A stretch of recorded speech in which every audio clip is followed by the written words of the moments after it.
Okay, everybody, welcome to the speaker orientation call. I appreciate your patience in letting a couple more people into the room. My name again is Rick Bauckham. I'm the Director of Interactive Communications here at Software Test Professionals.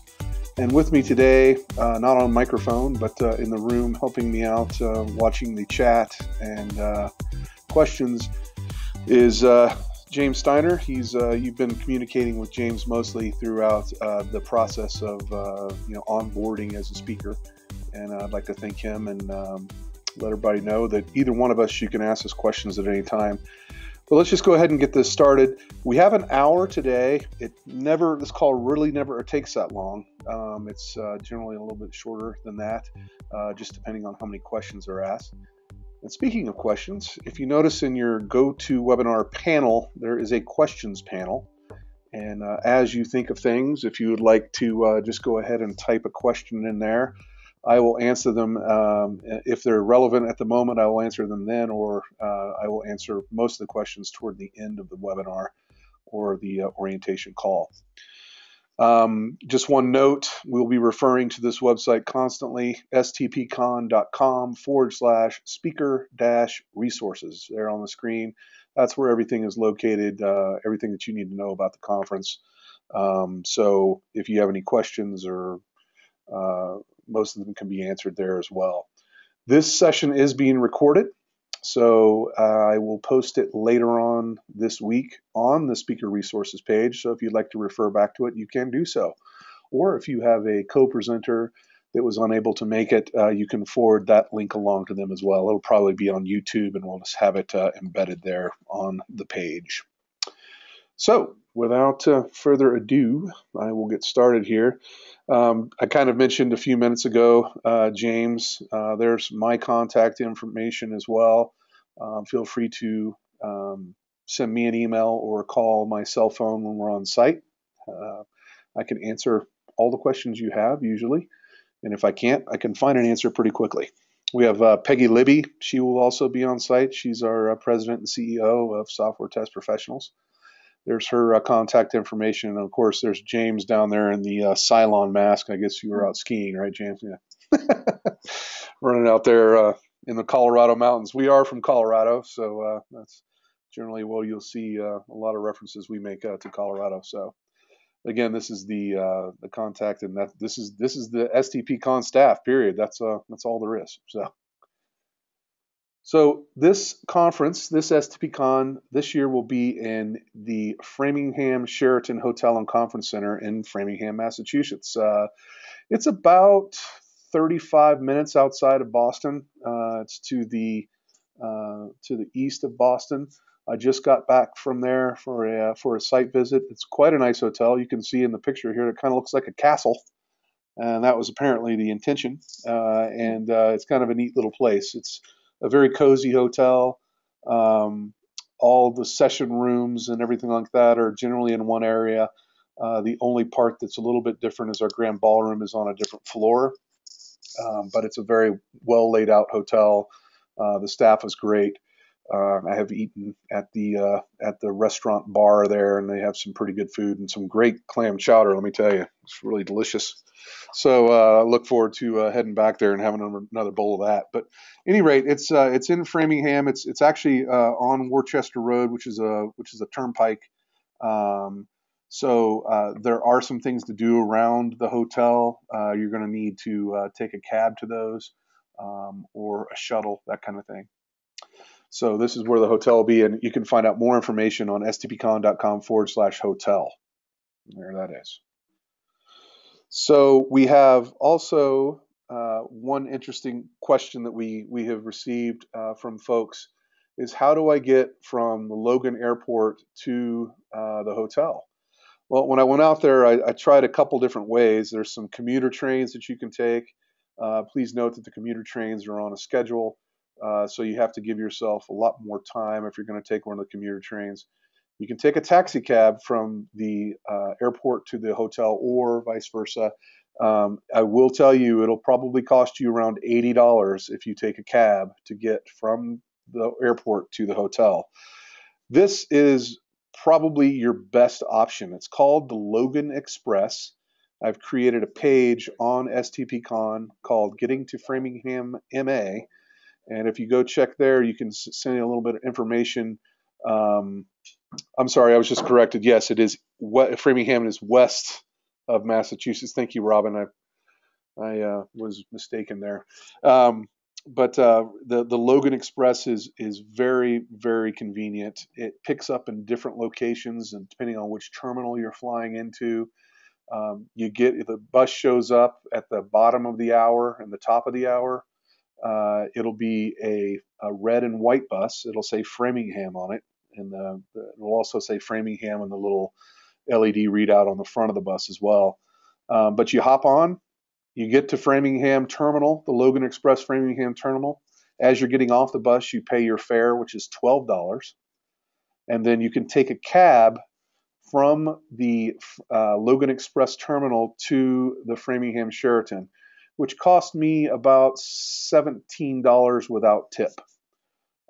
So that'll get you right there, and it was actually a quite pleasant ride. I came in late at night, so I was a little bit tired. I actually caught a couple winks on the bus there, but it was quite easy to get to the hotel from the airport if you use this service. And so we're really kind of pushing the service. You can buy a round trip ticket. So as you're getting off, you can ask them if you can buy a round trip ticket, and I think you actually get a little bit of a discount for your trip back to the airport. So think about that as well. And let me switch slides. There we go. So the STPCon, of course, is October 5th through October 8th, 2015. And I've got a couple slides here about the actual schedule. So Monday and Tuesday are dedicated to our workshops.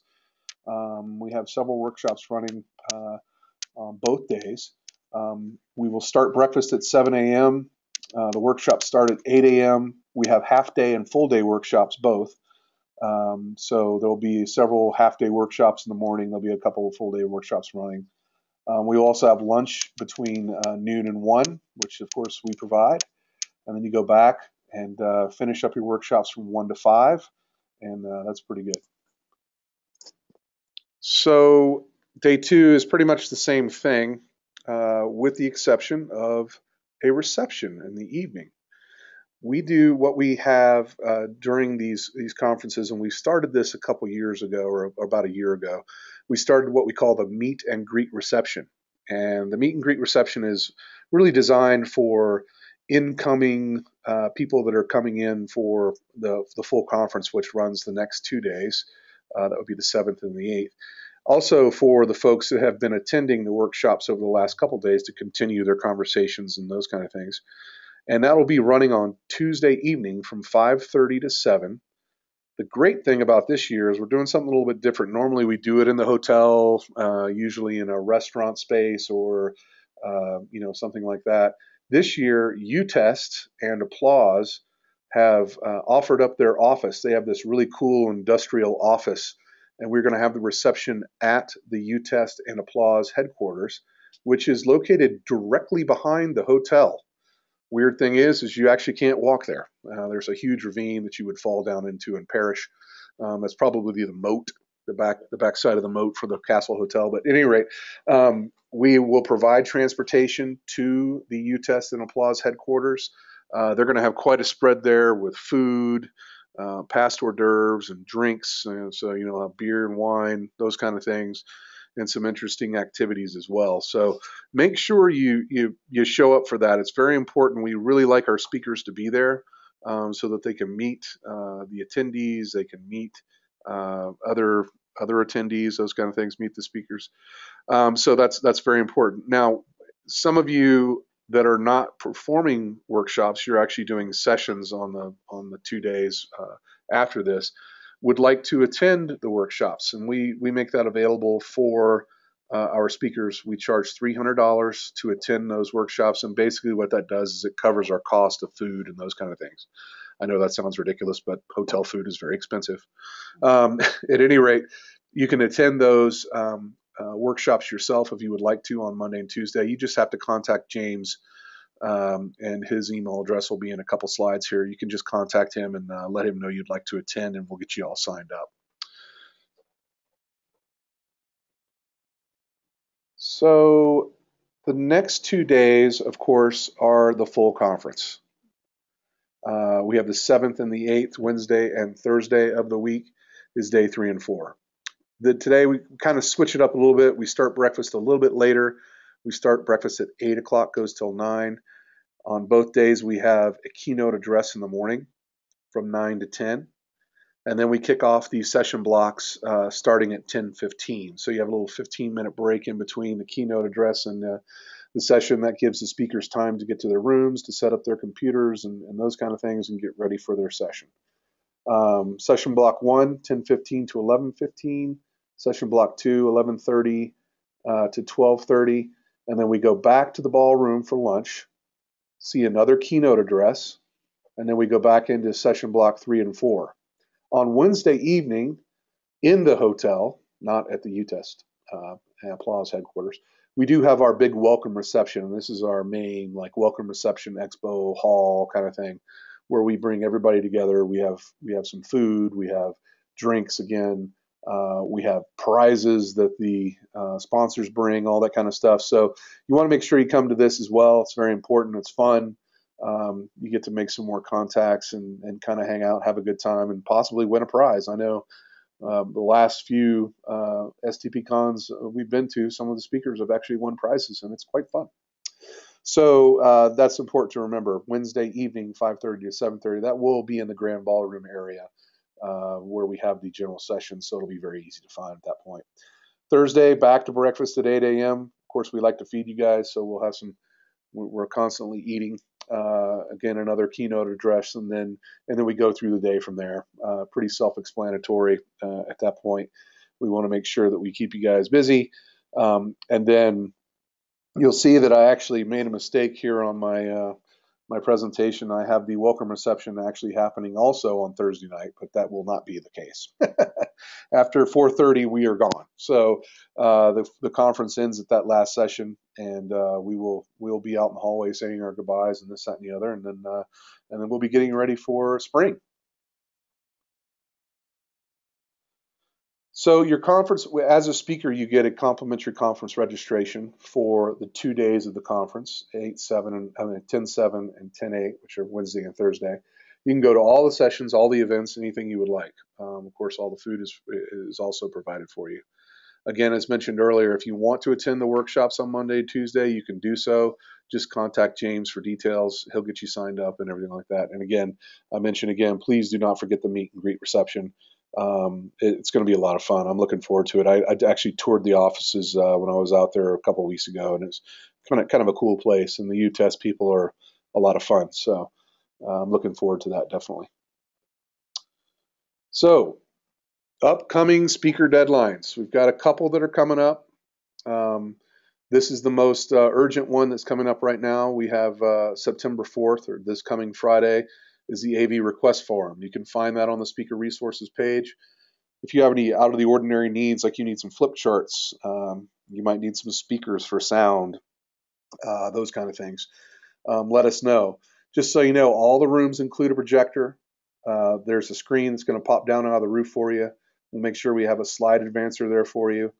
There'll be a presenter's table where you can set up your items and this, that, and the other, and a podium as well. The rooms are set up in classroom style toward the front, and depending on the size of the room and depending on how many people are actually in the room, that kind of thing, we might have theater style in the back of the room, which means just basically chairs next to each other for overflow and those kind of things.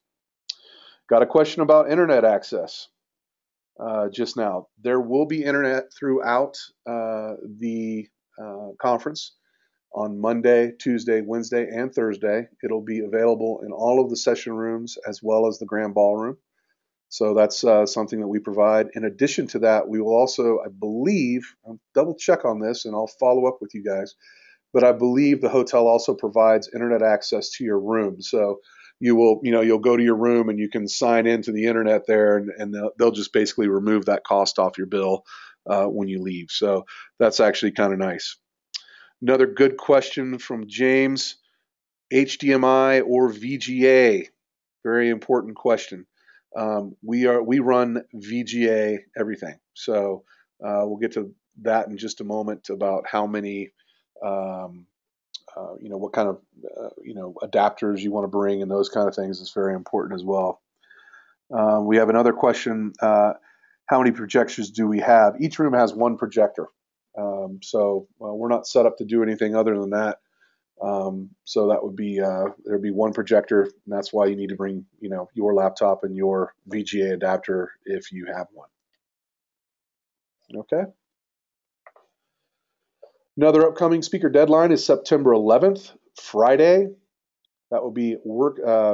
We need to know workshop requirements. Some of you that are doing workshops need people to have their laptops, need people to download files from the internet.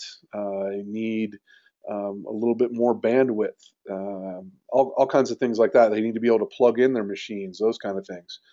So you need to send these advanced requirements and technical requirements to us by September 11th if you're running a workshop, and we need to know this so that we can actually prepare it. I'll tell you why. We learned our lesson in San Diego. We had a couple sessions that were heavily, they required a bunch of downloads from the internet and those kind of things. We did not get advance warning of those particular items, and what ended up happening was people spent a lot of time, basically, honestly, wasting time downloading things, and we had some bandwidth issues and those kind of things. So what we want to do is remove that from this conference. We want to make sure that we have the right bandwidth to begin with. We want to make sure that if there are requirements for downloads, that we actually provide those links and those items to the user prior to getting to the conference.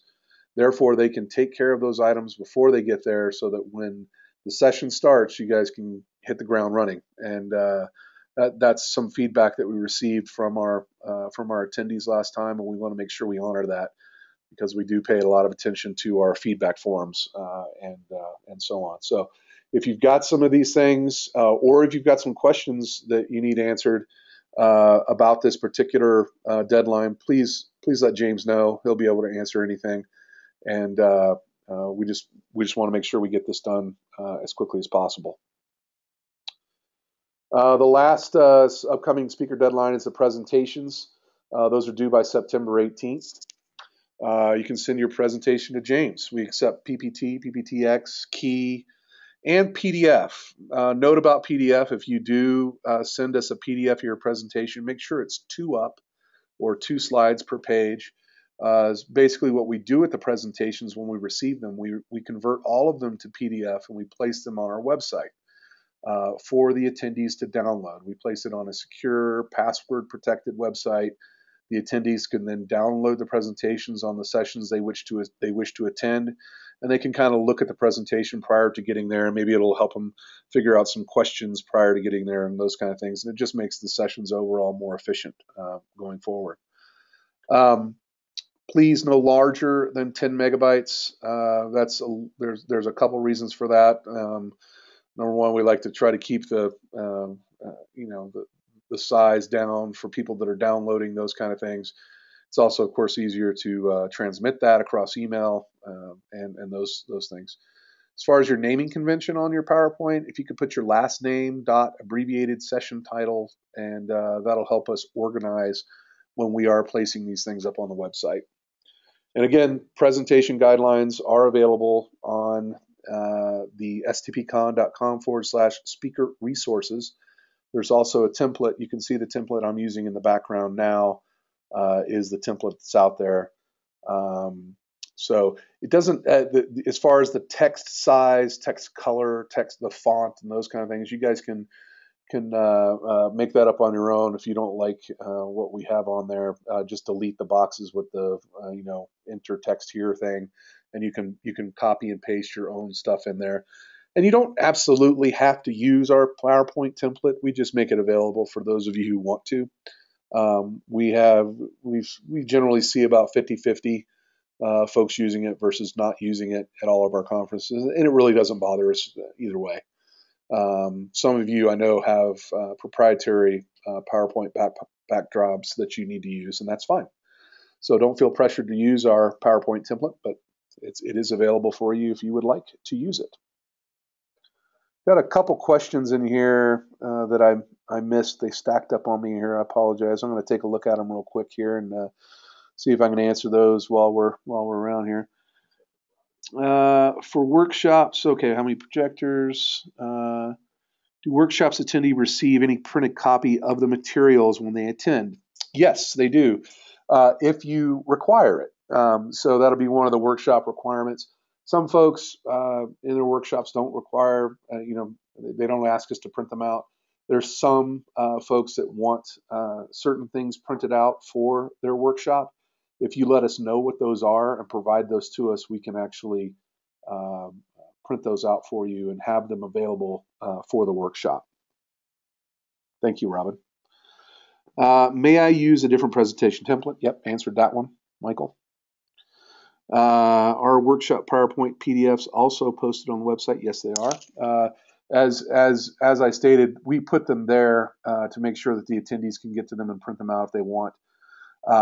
We also try to keep a backup of your presentation as well and bring it with us. So, disasters do happen, people's computers do crash, those kind of things. So we generally have that file. If you send it to us, we have that file in the format in which you sent it. You sent it to us, PPT format. We can put it on a USB and put it up on a backup laptop if need be. So make sure that you send it in to us. Also, the one other thing to note is that sometimes folks will send us their presentation by the 18th, but they'll make updates to that. So in one of the other slides, I mentioned that you want to try to bring your presentation on a USB drive just for emergency purposes as well, especially if you've made some backups. That way you can give it to us. We can put it back up. We can put the updated one back up on the website, and we have it for backup in case a disaster happens.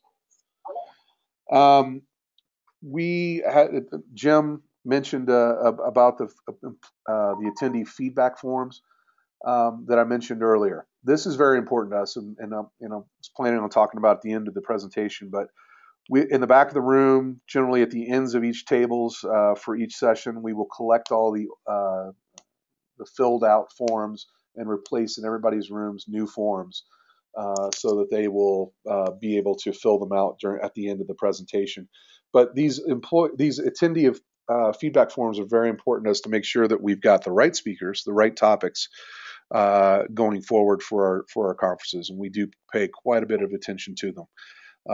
When we get back to the office from the conference, James sits down here and works for a solid 2 days, putting everything together and putting it in a format that you guys will then receive through email, so that you can see how you performed on your session. Maybe you can make some adjustments to do something differently, or maybe you were just so awesome that you got all fives, and so that happens. So we'll provide that feedback to you as well. But yes, Jim, it's very important to remind the attendees at the beginning of the session and at the end of the session to make sure that they actually do those and fill those out.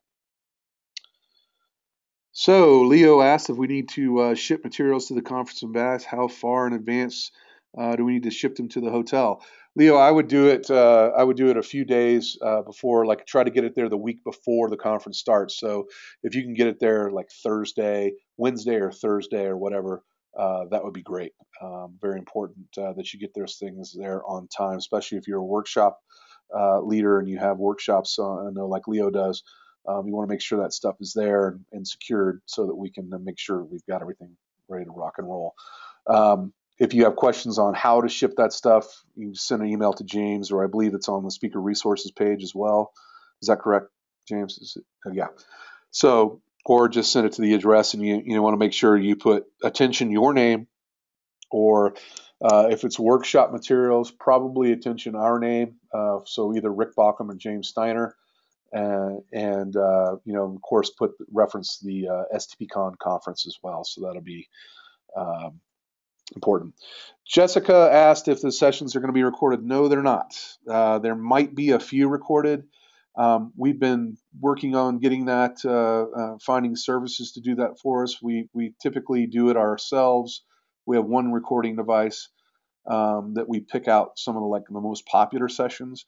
There's a couple reasons why we don't record all the sessions. Number one, honestly, we want people to come to our conference. We don't want to give away the conference materials and just have people sit back and not show up. So that's kind of the main reason. But also, it's a great deal of work, and it's also takes a great deal of bandwidth to actually perform that. So we may record like up to 10 sessions, like the ones that get most attended. But we make that decision closer to the conference, and we usually then turn it to the community and say, hey, check out these top 10 sessions from STPCon fall, and kind of go forward with that. Their dress code, no, Hillary. It's just business casual. As a presenter, you kind of want to look nicer than everybody else in the room. But I'll tell you, we have people have shown up in shorts and sandals and t-shirts and those kind of things. We do put on our website that it is business casual. But what you'll find is most folks that go to conferences on a regular basis understand that they want to maybe wear jeans and a nice shirt or something like that. That being said, and I mentioned this in another slide, make sure you bring yourself either a light jacket or a sweater, because sometimes the rooms can be a little bit cold. So it kind of behooves you to dress a little bit nicer, just so you're not freezing. Can you record your own session? If you feel free, you can do that. That's it's your IP. If you want to record your session, then sure, certainly, I have no problem with that. If you do record it, we might actually work with you to help you promote it. Even if you wanted to promote it, we could actually promote it on our website. Those kind of things. That's certainly okay as well. It looks like we got the same question. Jessica asked that if we bring their own recording devices yourselves, that's fine. I'll tell you, I've been recording sessions for 8 years. A lot of the times when we do recordings of sessions, we actually provide a lavalier mic to the actual speaker. So depending on the size of the room, we might actually have a lav in there. It won't actually be hooked into any sound in the room. But what it's hooked into is a large mixing board, which is then converted into a digital recorder, so that you get a much cleaner recording. The recordings that people do a lot of times are ambient room recordings, and they're pretty poor quality, especially depending on the size of the room, the materials that are in the room, the number of people in the room, those kind of things. So I've been doing sound recording for a number of years, and that's one thing that you'll notice. I know that James Pulley can back me up on this. Sound is a mean ghost when it comes to trying to get something very, very high quality out of a big room with a small device. So, feel free to bring your own equipment. I can't guarantee you how it's going to sound. James said yes. Thank you, James, for your support.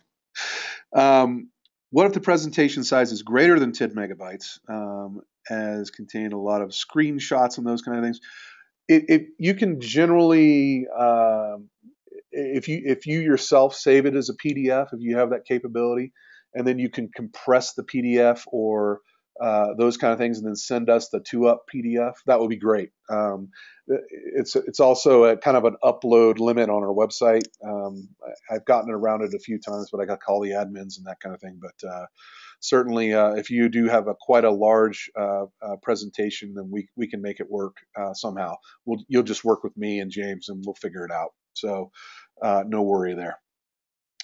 All right, that's it as far as the questions for that section. I know that was a little bit, got a lot of them fired in at once, but let's move on in the presentation. We may have already answered some questions on the next slides, but speaking of slides, please don't do this to the attendees.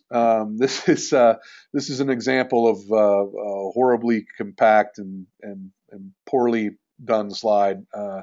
You see, it's trying to make a point, but one of the things you want to do for to get good ratings from attendees is make sure that your slides don't have too much text on them, or just good practices as far as PowerPoints go. There are some tips on our website on the speaker resources page as well, but I've seen these before, and I don't know if you've ever presented and put one of these up before, but you get a nice groan from the room generally. So try to be friendly to your attendees and not do this. What to bring? Kind of covered this a little bit, but these are the 7 important things I think come top of my head to bring. Number 1, the most important, is your laptop and power supply. We actually have had several speakers, almost every single conference, show up with no laptop, no power supply, and said, "Hey, where's my laptop to do my presentation on? And where's my presentation?" So I'm telling everybody now, it's important that you bring your own laptop with your own presentation on it, a backup of that presentation, and so on and so forth, and certainly your power supply. Make sure you double check that before you leave your home. We can, if it's a Mac, I might be able to provide you a power supply. If it's a Surface, James might be able to provide you a power supply. But most everything else has such, different proprietary power supplies that we don't have them all the time. So it's very important to make sure you've got that covered. If you're a Mac user, make sure you bring your VGA adapter. And again, VGA. We do not use HDMI on our projectors are older and they do not have HDMI. But yeah, make sure you bring that as well. And another thing you might want to do is write your name on it with a black magic marker. You want to make sure you have that. I will have a couple extra myself that have my name on them, but but make sure you don't forget that as well. Again, as I mentioned earlier, backup presentation on a USB. This is your most updated one. You might have updated it on the plane. You might have updated it on the Logan Express on the way into Framingham. Who knows? Just make sure you bring us the most up-to-date version so we can get it up on the website for the attendees. Visual aids, if any. I've seen folks bring, bags of candy that they throw at people. Please do not hit anybody in the face. So on and so forth. There might be like some games or some devices that prove a point in your presentation. Make sure you bring all those as well. Business cards is always a plus. I know not many people use business cards anymore, but every now and then it's nice to have a way to get somebody your contact details if you do have some business cards, because STPCon is known for people getting business from. So, if you want to maybe get some business from an attendee, that kind of thing, that's always possible. I mentioned earlier, light sweater, light jacket, that kind of thing. It is going to be October in the Boston area. There's no telling what the weather will be like, especially based on last year up there where they had the snowpocalypse, I believe they called it. I can't remember. So make sure you've got some warm clothes as well as something lightweight to wear inside a session room if it's a little bit chilly. I believe I checked the weather during that time frame, and it's going to be in the lower 50s at night and probably the mid to low 70s during the day. So it actually might be quite pleasant. That's our hope. So social media, of course, is very important to us. You may already follow us on Twitter. That's our most active account. It's where we see the most action from testers. Is Twitter, and we of course are Software Test Pro. The hashtag for the conference has always been and will always be STPCon. So make sure you use that. We are on Facebook. Not as active on Facebook. We do some things every now and then, more informational type stuff or articles or webinar announcements or those kind of things. I actually last conference posted a few pictures from conference on there that they got some views, that kind of thing. So we are on Facebook as well. If you go out there and like us, we would appreciate that, and those kind of things. Instagram also, we just started Instagram last year. Had a lot of really good luck with it. We did some Instagram photo contests and those kind of things. Had some fun with that. People won some prizes, and we're probably going to continue that on as well for this conference. So folks will take a picture of something that represents the conference, as far as best represents the conference. It's a working session, or if it's people hanging out doing scotch tasting, which has been known to happen on occasion. Those kind of things. It was always fun to put up some photos, and of course you would tag it with our username Software Test Pro and our hashtag STPCon, which is the same as Twitter. So if any help you guys can have on that side, we greatly appreciate it. This coming week, toward after the Labor Day holiday, we'll be hitting Twitter pretty hard with session tweets. So this is about the time when I start pushing out all kinds of different things about sessions. So I might say the session title, I might pull something from the session description that I find interesting and tweet about it. And if you have a Twitter account and you provided that to James and it is on your profile page, I'll make sure that I tag you in that tweet. So look out for mentions that we might be tweeting about you, and we can do a little fun Twitter interaction, and it also helps you to promote your actual session as well. So pay attention to that as well. Those will start going out here next week. Again, promoting STPCon on your blog. A lot of you do have blogs. We will post any article you would like. If you have an article that's on your current blog that might have something to do with your session that you would like to forward to us, we can actually put it on the STPCon site as well. Give your blog a little bit of exposure, give your session some exposure, give you some exposure, those kind of things right there on the STPCon site. If you need an ad for your blog, if you know the ad specs, you can send those to me. There's my email address. I can create an ad for you quite easily. If you have email lists, you want to talk about yourself at the conference, that's great. I can provide you graphics if you need those graphics as well. And then again, as we mentioned before, Twitter and Facebook is always greatly appreciated. And again, Twitter seems to be the land of the testers. That's where most of the action happens in the testing industry, as far as I've seen. It's on Twitter.